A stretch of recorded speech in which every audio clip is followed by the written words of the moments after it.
Friday. Chest and triceps. When I got up, it was negative 15. Now it is negative 8. So we're moving in the right direction. Well, we're moving in the right direction because we're going to co-movement to hit chest and triceps. I do not think it will be a bench chest workout. I don't usually do a lot of heavy pressing at co-movement, just because they have a different set of tools there, as you would say. What's just cool about rotating a couple different gyms is, at my house and at the House of Swole, we can utilize heavy bench movements, and you go to a place like Co-Movement and they got really nice cable stuff, which is a nice mix-up. So that will be the target. We will hit some dips, finish it off with some triceps, and that will fill out the week. And I know it's not an option for everybody, but I absolutely love having like several gym options now. Don't get me wrong, obviously because it's my house, I will choose my gym over any other gym, especially when I don't have to leave to go there. But throughout the week, if you have another gym that's accessible to you, it's a good mix-up. I think it keeps things fresh, and that's the only thing that I kind of missed. I don't miss it anymore, but I missed about going to the gym was like drinking your pre-workout in the car and the thoughts that you have on the way to the gym. You start to lock in on the way to the gym. I think a lot of people miss that. The way you should go into a workout is the same way that you should go into, the same way you should look at a sporting event. If you ever play sports, you should have a little nervous energy, should be focused on, should be seeing mental images of what you plan on doing when you get there. And that's important. Like, if you don't have a plan going into the gym, what are you doing? Like, of course you can go in there and hit a couple curls and walk on the treadmill, but you're not working out. So get focused in the car, or if you have an at-home workout, I like to sit there and listen to some music for a couple minutes and drink the pre-workout and look outside and kind of process what we're about to do. Because the workout starts before the workout. And I think that's a big disconnect that people have. They like to get in the gym, they like to do some stretches, but yeah, you gotta be locked in before that. Even when you're at work all day or wherever you are, you should be like thinking like, okay, we're gonna crush chest tonight. Like, the other thing you gotta remember is, like, if you get up and you go to work, on the way to work, you're like, oh, this day's gonna suck. And it might suck. Because sometimes, you don't control everybody else. You don't control what work is doing, whatever you do for a job. A lot of times you don't have any control over it. So you're like, oh man, this is gonna suck. But you should never, and I mean never, go into a workout and being like, oh, this is gonna be awful. Because you control that workout. And if you're already telling yourself that that's gonna be a bad workout, it's probably gonna be a bad workout. Your brain's gonna take over. So you should be thinking like, man, we're gonna go kill it today. Like, we're gonna have a killer workout. And that should be the mindset every single time we're heading into a gym day. So, just a sneak peek into what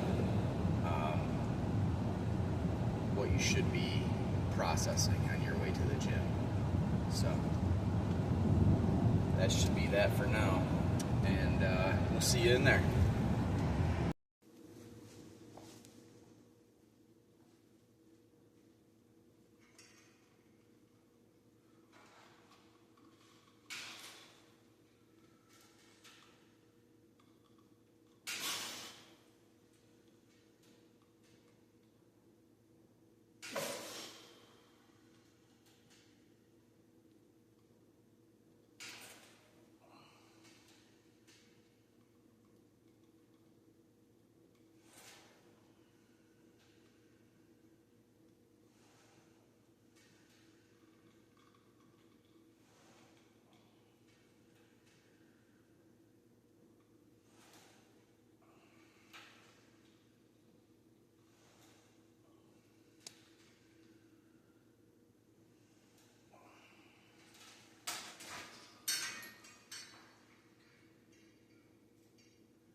the second set, we're still doing a pressing motion. We haven't gone over to a fly. I'm actually going to do my fly seated today. We'll get to that after this. Still supersetting with a set of 10 dips after. Yeah, so let's get right into the second set. So powerful through, and we're coming back slow on the negative. As far as we can go.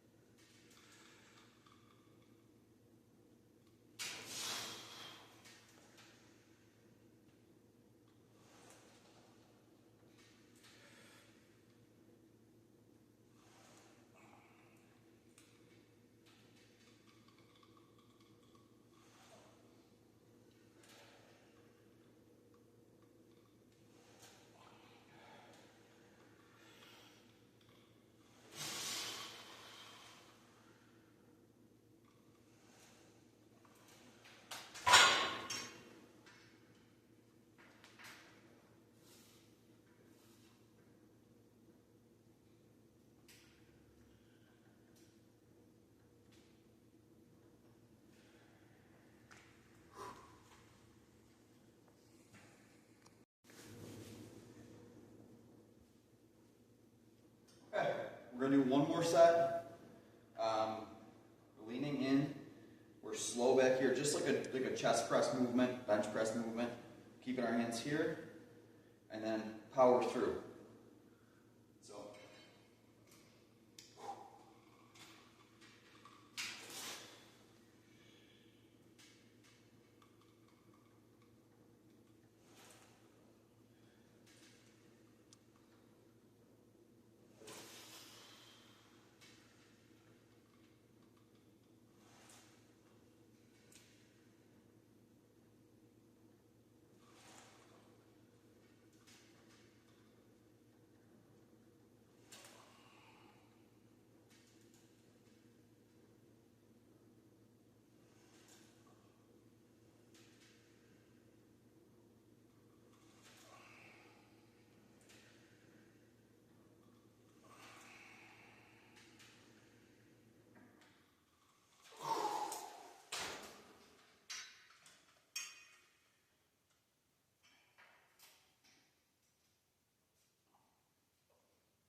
And we're going to go to some seated flies all the way out to here. And I think we're still going to be able to superset dips in there.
I lowered the handles.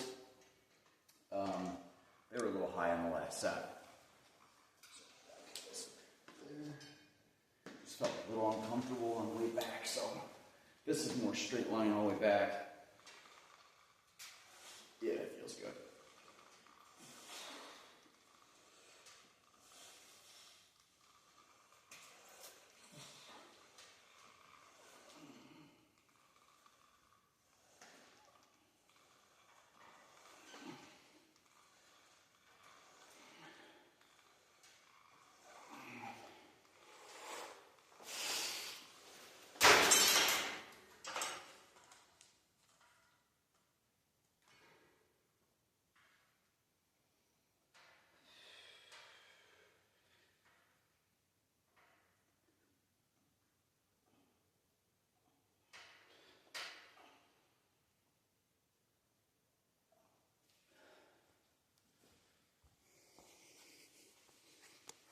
good sets in here.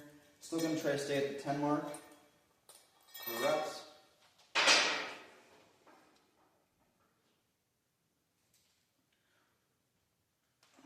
It's too low. There we go.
Alright, so I like days like that. Every once in a while, if you bench, say you do a chest day on like Monday, you bench heavy, and then you do your chest day again on Thursday and you bench heavy, or you do, heavy dumbbells or something. Over time, your joints, I wouldn't say that they wear down, but there's definitely fatigue there. To go heavy every single workout it's taxing. It's beneficial, but it's also more beneficial to take a day like that and do a lot more cable stuff and give the joints a rest for one of your chest days. It's okay to, I wouldn't say that that's a deload, but it's also a hell of a lot less pressure than benching 315 pounds or whatever it is that you do. And I think that applies for any of the compound lifts, deadlifting, squatting. Good to do, not good to do every single time. So that wraps up that. We'll be back tomorrow, probably from my gym. Tomorrow will probably be some sort of shoulder day, I would assume. And yeah, we got some good workouts in this weekend. And we will try to mix up the workouts a little bit. I try to keep it fresh for you guys and for myself. It's always good to keep things in a good perspective. Maybe we'll do some clean and presses tomorrow. That's usually not something that's usually on the agenda for shoulders, but also very good to do. So everybody have a good Friday night. Take care. eat your protein, get some sleep.